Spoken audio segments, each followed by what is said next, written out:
മാത്രമല്ല, എന്നാണോ നിങ്ങൾ ഇടിച്ചത് ആ 2 വർഷം മുമ്പ് ഇടിച്ച ദിവസം മുതലുള്ള നിങ്ങളുടെ ശമ്പളം, നിങ്ങളുടെ സർവീസ്, നിങ്ങളുടെ ശമ്പളം, നിങ്ങളുടെ വീടിന്റെ സ്ഥാവര ജംഗമ സ്വത്തുക്കളിൽ നിന്ന് സർക്കാർ കണ്ടുകെട്ടണം.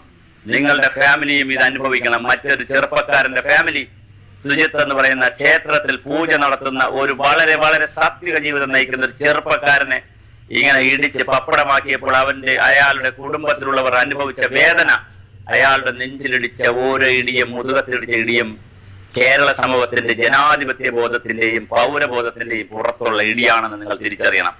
അതുകൊണ്ട് 4 പേരുടെയും 23 മുതലുള്ള സകല സർവീസ് ആനുകൂല്യങ്ങളും തിരിച്ചു പിടിച്ചുകൊണ്ട്, അതെല്ലാം ഇല്ലെങ്കിൽ അത് കണ്ടുകെട്ടിക്കൊണ്ട് അവരെ സർവീസിൽ നിന്ന് പിരിച്ചുവിടണം. യാതൊരു ന്യായവുമില്ല.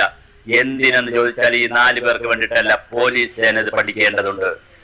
വലിയൊരു DGP ആണല്ലോ വന്നിരിക്കുന്നത്. രാജ്യം കണ്ട വലിയൊരു DGP ആണല്ലോ ഇവിടെ വന്നിരിക്കുന്നത്. ആ DGP